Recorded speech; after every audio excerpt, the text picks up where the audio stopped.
John Smith was born on January 6, 1580, in Lincolnshire, England, to George and Alice Smith. He went to school when he was 12, but kept running away, yet his father kept stopping him. So his father sent him to become a merchant's apprentice in hopes to cool him down. At age 16, when his father died, Smith sailed for France and fought in the Netherlands. When a truce ended this fighting, Smith returned to England and trained as a soldier. Later, he went to fight the Turks, serving on a pirate ship and earning 500 gold pieces in the process.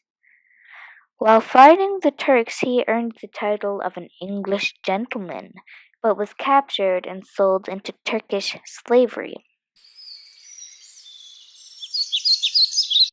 After Smith escaped slavery, he went home to England, and England was in the middle of a colonization obsession. Smith took this opportunity and made a point to make connections with some of the men associated with the Virginia Company of England, like Bartholomew Gonsold. Because of these connections, Smith got a position on the boats headed to make a colony in the New World, and also became a member of the council. The expedition turned out to be several months longer than it was planned to be, and by the end the men were very grumpy. And when the expedition stopped at the Canary Islands to get food and supplies, Smith was imprisoned and charged with planning to murder the council members and crown himself King of Virginia. We aren't sure if he actually tried to do this, but he was put in chains for the rest of the trip to the New World.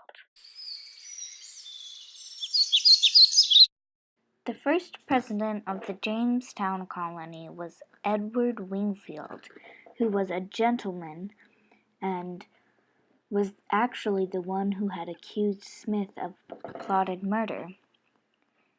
He was not very skillful and was really on the expedition for gold, not for colonizing much. But later, a couple months later, Wingfield was accused of being responsible for famine and the continuous Native American attacks that had befallen the colony. John Ratcliffe was elected in his place. By now, Captain Smith has been set free and not hanged, as was proposed, and is leading a series of voyages, mapping the area and trading for food with the Native American tribes, since he refuses to let the colony starve. Matthew Scrivener is elected as president the next year round, but he doesn't have the qualities necessary, and so John Smith is elected president on September 10th, 1608, because of everything he did to help after he was released. Before John Smith's presidency, the gentlemen of the colony had not done work. That was for the lower class, and the gentlemen leaders before him were set for gold. But Smith was ready to put some feet under the colony. Under Smith's direction, tar and pitch were made, a well was dug, houses were built, fishing parties regularly went out, and acres of crops were planted. One spectator said, "More has been done in 3 months than will be done in 3 years." John Smith's motto was, "He that will not work shall not eat," and that got some of those lazy gentlemen working because everybody wanted to eat.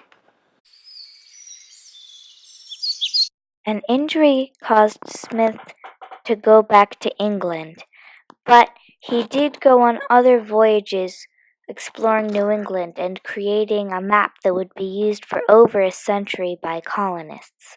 So in conclusion, John Smith was a very important person for the Jamestown colony, and without him, the Jamestown colony may not have survived, which means there may not have been an America without John Smith.